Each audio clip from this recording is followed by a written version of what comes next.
নমস্কার বন্ধুরা, আমি মৌ আর মৌ কিচেনে তোমাদের সবাইকে স্বাগত জানাই। আজ আরেকটা নতুন রেসিপি নিয়ে আমি তোমাদের কাছে হাজির হয়ে গেছি। আজকে আমার রেসিপি হলো গোবিন্দভোগ চাল আর সোনা মুগ ডালের খিচুড়ি। কিভাবে রান্না করলে খিচুড়িটা পুরো ভোগের খিচুড়ির মতন খেতে লাগবে। সবার প্রথমে আমি এখানে নিয়ে নিয়েছি 200 গ্রাম গোবিন্দভোগ চাল, যেটা পায়েস রান্না করতে আমরা সকলেই ব্যবহার করে থাকি। এবারে চালটাকে আমি পরিষ্কার জল দিয়ে খুব ভালোভাবে ধুয়ে নেব।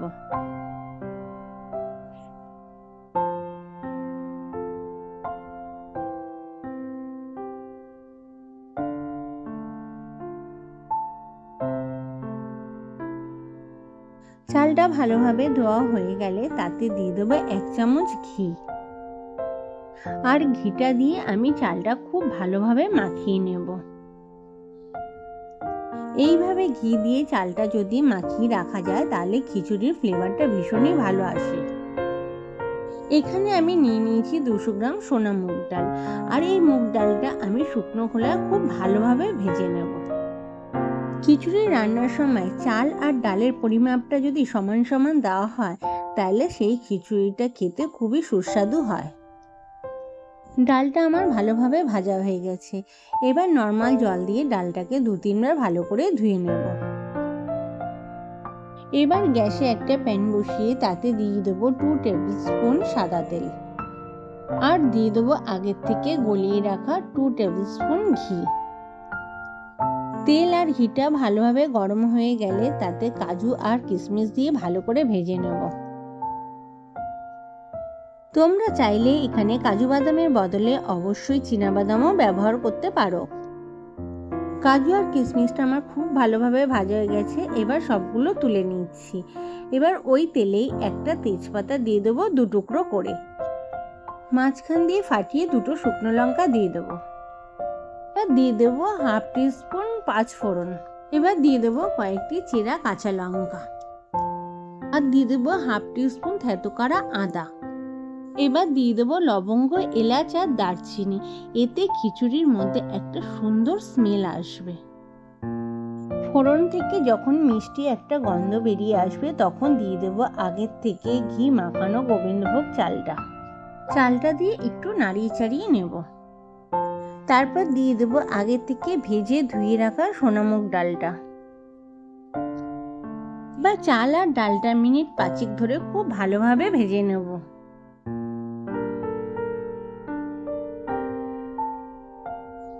এবার আমি এখানে দিয়ে দেবো 1 টিস্পুন হলুদ গুঁড়ো, আর দিয়ে দেবো স্বাদ মতন লবণ। আর এখানে আমি খুব সামান্য লাল লঙ্কার গুঁড়ো ব্যবহার করছি। এতে খিচুড়ির রংটা ভীষণই সুন্দর আসবে। এবার সমস্ত কিছু একসঙ্গে খুব ভালোভাবে আমি কষিয়ে নেব। এই নিরামিষ খিচুড়ি আমরা ভগবানের কাছে নিবেদন করে থাকি। এবার চাল আর ডালটা আমি এদিকে কষাতে কষাতে গ্যাসের অপর চুলায় 800 ml এর মতন জল আমি বসিয়ে দিয়েছি গরম করতে। আর জলটা গরম হওয়ার পরেই আমি তাতে দিয়ে দেবো এই কষিয়ে নেওয়া চাল আর ডালটা। এই সময় গ্যাসের ফ্লেমটা মিডিয়াম টু লোতে রেখে রান্নাটা করে নিতে হবে। খিচুড়িটা রান্না হতে আমার মোটামুটি 20 থেকে 25 মিনিট সময় লাগবে। খিচুড়িটা রান্নার সময় একটু সময় বাদে বাদেই কিন্তু খিচুড়িটা ভালোভাবে নেড়ে দিতে হবে, তা না হলে খিচুড়িটা কিন্তু নিচে লেগে যাবে আর খিচুড়িটা ঢেলাও পেকে যেতে পারে। অনেকেই খিচুড়ির সম্বার দেওয়ার সময় সাদা জিরার ব্যবহার করে, কিন্তু খিচুড়ি রান্নার সময় যদি আমরা 5 ফোড়ন সম্বারে দিই তাহলে খিচুড়ির স্বাদটা কিন্তু ভীষণ পরিমাণে বেড়ে যায়। কারণ 5 ফোড়নের মধ্যে মৌরি থাকে আবার রাঁধুনি থাকে। মৌরি আর রাঁধুনি মিলে খিচুড়ির স্বাদটা অনেক গুণ বাড়িয়ে দেয়। তোমরা যারা খিচুড়িতে সাদা জিরা সম্বার দাও তাদের কাছে অনুরোধ রইল একবার অন্তত 5 ফোড়ন সম্বার দিয়ে খিচুড়িটা রান্না করে দেখো। আশা করি তোমাদের কাছে খুবই ভালো লাগবে। খিচুড়িটা এখন টকবক করে ফুটছে। এই সময় খিচুড়ির মধ্যে দিয়ে দেবো স্বাদ মতন চিনি।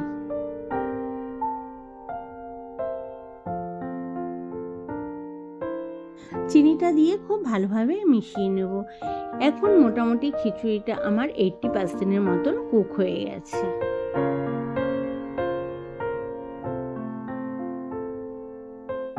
এই খিচুড়ি আলুর দম, পনির কিংবা নিরামিষ তরকারি, বেগুন ভাজার সঙ্গে খেতে ভীষণই ভালো লাগে।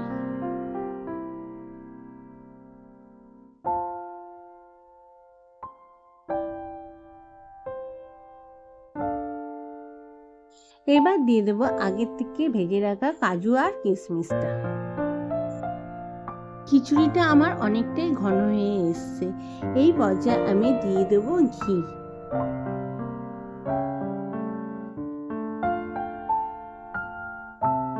ঘিটা দিয়ে আমি খুব ভালোভাবে খিচুড়ির সঙ্গে মিশিয়ে নেব।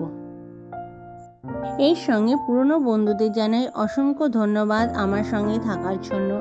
আর যারা আমার চ্যানেলের নতুন বন্ধু তাদের কাছে অনুরোধ রইল, আমার এই রেসিপিটা যদি তোমাদের পছন্দ হয়ে থাকে তাহলে আমার চ্যানেলটাকে সাবস্ক্রাইব করে আমার পাশে থেকো।